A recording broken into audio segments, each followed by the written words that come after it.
जय श्री महाकाल। जैसा कि आप लोगों ने पिछले भाग में सुना था कि कुछ भूत खुद की गलतियों के भी कारण पकड़ लेते हैं। कुछ शक्तियाँ ऐसी होती हैं जो एक्टिव होती हैं और वहाँ किसी भी प्रकार के घमंड किए जाए या ललकारे जाए या द्वंद्व या अन्य प्रकार से उन्हें अगर नाराज किया जाए तो फिर दुख देने लगती हैं। इसलिए कभी भी ऐसी शक्तियों को नाराज नहीं करना चाहिए। हमें उनसे जब कोई समस्याएं नहीं है तो हमें कभी भी ऐसी शक्तियों को कुछ कहना नहीं चाहिए। तब इसके बाद आते हैं हम लोग मेन पे।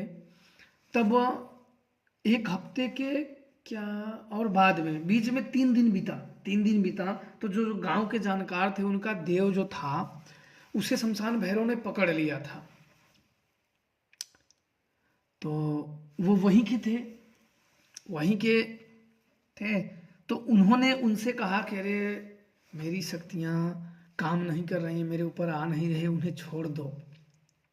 उनसे बोले जो मुझे बुलाए थे, तो वो भी जानकार थे लेकिन वो पकड़े नहीं थे।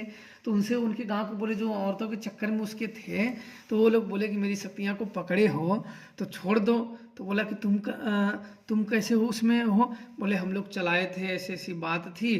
तो वो पकड़े रहे तब ना छोड़े, पकड़ा तो मैं था तो वो छोड़े कैसे? तो शाम को मेरे को फोन लगाए, बोले कि उसकी भी शक्तियाँ उसमें पकड़ी गई है क्या? मैंने बोला कि इन लोगों ने जब उसके औरत के साथ में जब नहीं ठीक कर पा रहे हैं तो क्या उसके पीछे लगे हुए हैं, और जब गलती में पाए तो पकड़ लिए।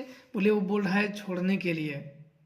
बोला अच्छा, तो बोले छुड़ा लो। बोले मैंने उसे कहा कि छोड़ दो। तो बोला अरे मैं कहाँ पकड़ा हूँ कि छोड़ दूंगा। तो बोले कि उसने जो उसकी गांव का था उसे बोले छोड़ने के लिए, तो बोला कि मैं इतना पैसा लूंगा तब छोड़ूंगा। तो बोले ठीक है मैं दूंगा लेकिन मेरी शक्तियों को छोड़ दो। तब मेरे को फ़ोन किए कि आप ऐसे ऐसे है उसकी शक्तियों को, ऐसे ऐसे बात है, छोड़ेंगे?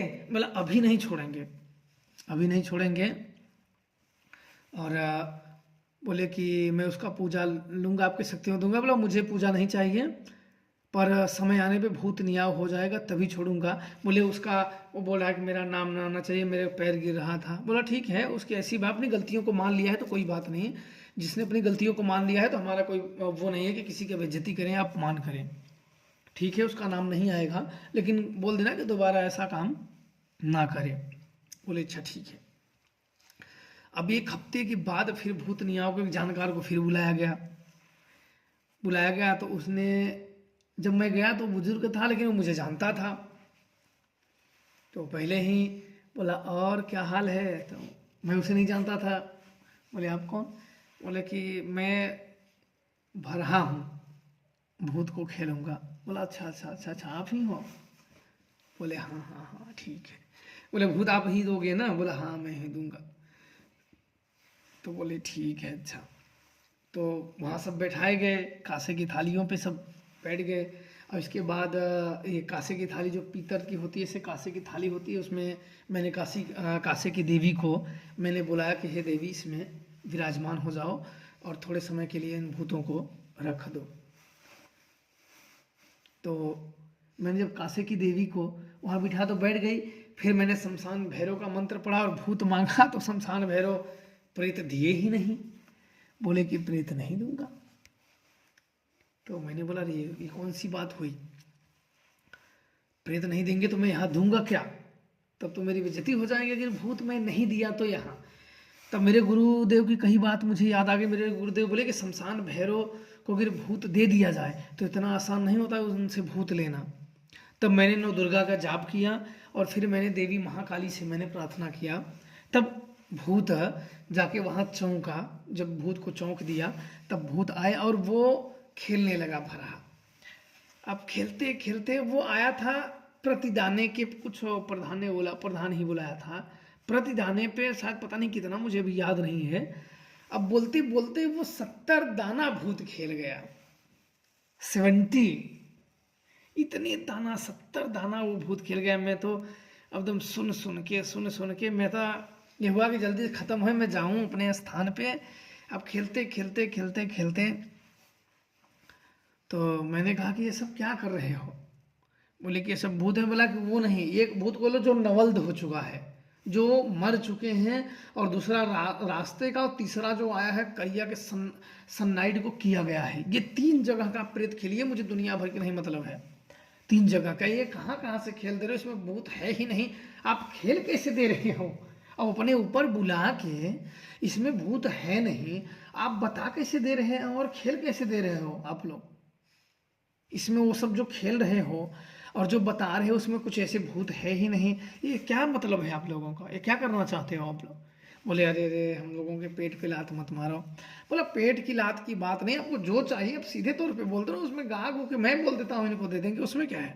आपको जो चाहिए, जिसकी कमी हो कि नहीं मुझे इतना नहीं इतना चाहिए, अपना मुंह खोलिए, इनको अच्छा लगेगा तो देंगे, नहीं अच्छा लगेगा तो आप अपने रास्ते, उसमें क्या है? कोई जोर जबरदस्ती तो है नहीं भाई। जो है आप अपनी शक्तियों को लगाओगे, सीधा बोल दो कि भाई मैं इतना लूंगा या मैं इतना पूजा लूंगा तब मैं करूंगा, अगर नहीं देते हैं तो भाई ठीक है, अपना काम आप अपना देखो, हम अपना देखें। ऐसे बोल दो सीधा, क्या चाहिए बोलो, मैं बोल देता हूँ इनको। बोले नहीं नहीं नहीं, तो बोले कि इतना मुझे पैसा मुझे चाहिए। मतलब ठीक है, उससे मैं 5,000 तुमको ज़्यादा दिलवा देता हूँ। तो मैंने प्रधान को बोला है, मैंने इधर आओ। बोला हाँ महाराज जी। बोलिए क्या आदेश है? बोला ये जितने पे इन्हें बुलाए हो, तो बोले कितने बुलाए हो? बोला इतने पे। बोला ठीक है, उनसे इन्हें 5,000 ज़्यादा दे देना। बोले ठीक है 5, मैंने 5 बोला तो बोले नहीं, मैं इसे इन्हें 6,000 आप बोलोगे, मैंने 6,000 ज़्यादा दे दूंगा। बोले बस अब इस चीज़ को सही से खेलो। तो वो जो भूत एक जो जिसका देवता पकड़ के रखे, तो वो भी महाराज जी मेरा, वो मतलब खुल के नहीं बोल रहा था, महाराज जी मेरा भी ख्याल करो। अब मैं भी देखो, मैं कहीं भी जाता हूँ, जो मतलब सही रहते मैं कभी भी उनका गलती भी रहती है तो उनकी बेइज्जती करने का मैं कभी प्रयास नहीं करता। अगर वो मान लिए तो कि हाँ उन्हें मान दिया, हाँ इसमें मेरी गलती है ठीक है, फिर उनका नाम नहीं लेता हूँ मैं कि तो आपने ये कर दिया, आपने वो कर दिया, आपने। गुस्सा कब लगता है? जब व्यक्ति किया रहता है और जबरदस्ती उसे ना ना ना ना करता है ना, तब क्रोध आता है। तो उसमें जब खेले गए, फिर उस औरतों को पकड़ लिए, औरतों के भूत को सब अलग अलग करके, अलग अलग जहाँ का प्रेत था जैसे से जो था उसे उस तरीके से लगा दिए गए।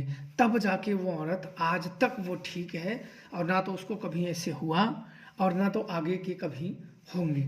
तो कभी कभी ये गांव के जानकार लोग ना, ये जानकार लोग खुद भी कर देते हैं, उनसे ठीक नहीं होता है लेकिन खुद भी करे रहते हैं और लगे रहते हैं उसे ठीक करने में।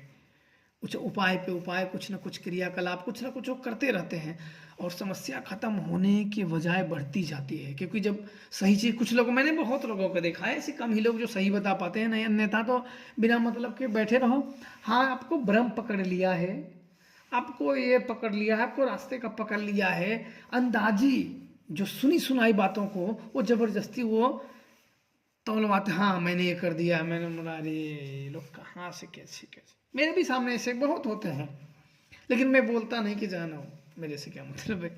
तो ऐसे होते हैं कि क्लियर देख विद्या होनी चाहिए। अगर क्लियर आप उसे देख पाए, और सबसे पहले देख विद्या जो शक्ति आती है उसे भी भोग चाहिए होता है। कोई शक्तियाँ किसी का फ्री में काम नहीं करती हैं। फ्री में अगर काम करोगे, लोग बोलते हैं ना फ्री में, तो दरअसल फ्री वाले क्या होते हैं ना, वो फ्री में होते ही हैं, उनके पास शक्तियाँ भी नहीं होती हैं। आप बताइए, आप लोग किसी को शक्तियों को बुलाओगे तो क्या फ्री में बुलाओगे? तो फ्री जो बोलते हैं ना, तो वो फ्री वाले रहते ही हैं, और बाद में फ्री का जैसा हो ही जाता है।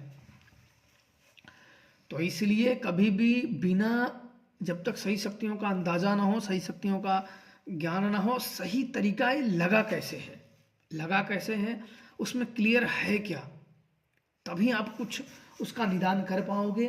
अन्यथा बस वही, ना तो क्लियर शक्तियों का ज्ञान होगा, पता होगा कि क्या है, और ना तो क्लियर उसका उतारा, ना तो उपाय, ना तो प्रयोग, कुछ नहीं होंगे। और इतना ध्यान है, किसी के लालचों पे नहीं, किसी ने आ गया आप ये लगा दो, वो लगा दो, ये लगा दो, ऐसे नहीं। आपको अपने हिसाब से सोचना है कि कहाँ शक्तियाँ लगानी है और कहाँ नहीं लगानी है, क्या उचित है क्या अनुचित है, मैं क्या ऐसा करूं कि किसी और को नुकसान इससे ना हो। क्योंकि कभी कभी ये शक्तियों को अड्डे बड्डे लगा दो ना, तो दूसरों को क्षति कर देती हैं। तो ऐसी चीज़ें नहीं होनी चाहिए, किसी और को क्षति ना हो। तो उनको जब हटाओ तो कायम के लिए हटा दिया जाता है, अन्यथा वो भूत किसी और को पकड़ लेते हैं, किसी और के ऊपर चले जाते हैं। तो ऐसी गलती कभी भी नहीं करनी चाहिए।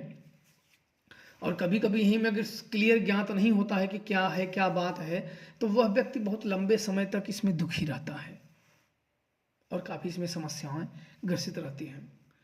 तो आप लोग माता रानी और महादेव की आप लोगों पे कृपा बनी रहे। जय श्री राम।